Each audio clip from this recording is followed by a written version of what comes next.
রাস্তা ঠিক আছে তো?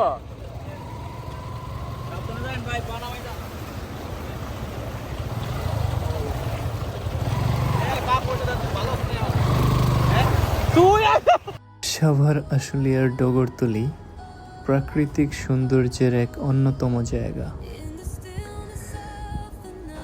এখানে প্রতিদিন প্রচুর মানুষজন আসে ঘুরতে, বিশেষ করে বর্ষার সিজনে। বর্ষায় যখন পানি ওঠে, পানি উঠলে মাঝ দিয়ে একটি রাস্তা চলে গেছে। এই রাস্তার দুই পাশে পানিতে টইটম্বুর থাকে। এই পানি রাস্তার দুই পাশের যেই পানির সৌন্দর্য, এই সৌন্দর্যকে দেখার জন্য, উপভোগ করার জন্য মানুষজন বিভিন্ন জায়গা থেকে সাভার আশুলিয়ার ডগরতলীতে আসে। এই ডগরতলী হচ্ছে পল্লী বিদ্যুৎ থেকে খুব সন্নিকটে। সাভারের পল্লী বিদ্যুৎ, এখান থেকে পল্লী বিদ্যুৎ স্ট্যান্ড থেকে আপনি 50 থেকে 60 টাকা রিক্সা ভাড়া নেবে, অটো রিক্সা, আপনাকে সরাসরি ডগরতলী পৌঁছে দিতে পারবে। এই ডগরতলী হচ্ছে প্রাকৃতিক সৌন্দর্যের অন্যতম জায়গা। এটাকে অনেকে নিকলি বলে, গরিবের নিকলি। আর আমরা এখন সেই গরিবের নিকলির দিকে যাচ্ছি।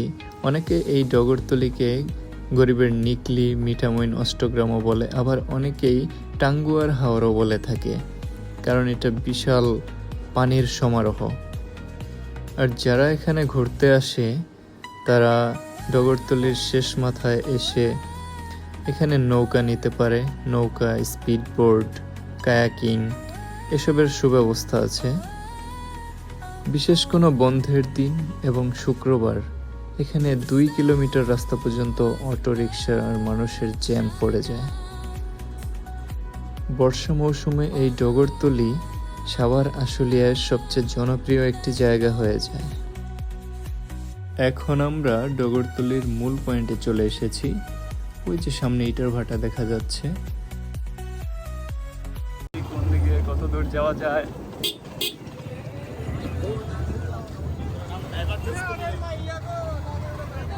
এই আস্তে যাচ্ছি, দেখা শুই না। ওই পারে কি বলবেন গেছে রে? Oh my God! শুক্রবার ছাড়াই আজকে এই অবস্থা।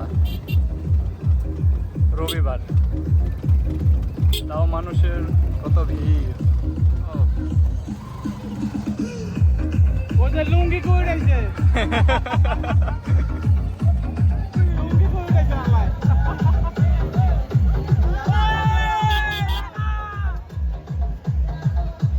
ওরা সেই চিল করতেছে। আলারা মদ খাইছে নাকি না গাঁজা খাইছে? হ্যাঁ, ওরা তো খাই না, খেলে কি আর ওদের চিল হয় নাকি?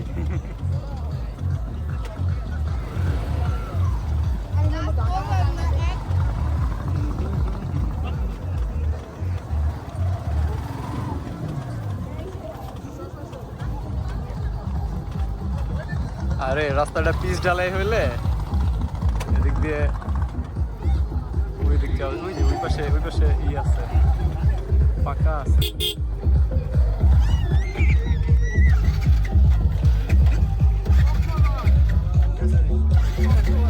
কি হলো, যাইতে মানা করতেছে নাকি? আইছি তো যামই।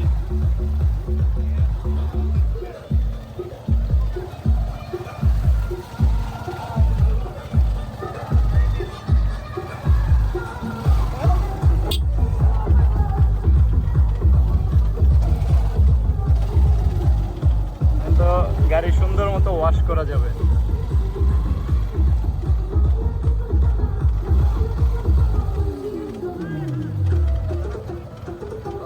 এদিক দিয়ে মনে হয় আরো ভাঙ্গাচুরা অবস্থা নাকি? যাওয়া তো যাইবই, বাইরে থেকে একবারে। হ্যাঁ, বাইরে থেকে একবারে যাওয়া যাইব। ওইদিকে হ্যাঁ, পোলা বান্ডি সব দিব তো। দুই সাইডে যদি থাকতো না তাহলে ভালো বোঝা যাইতো। আবার কালকের মতো অবস্থা হয় না। মানুষজন সর্বক্ষণ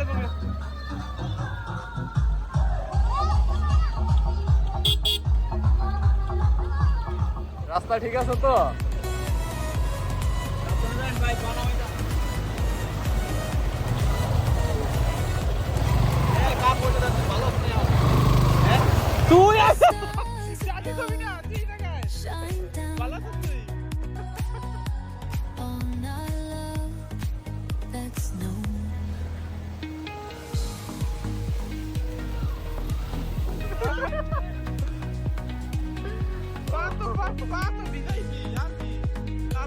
লাগবে কি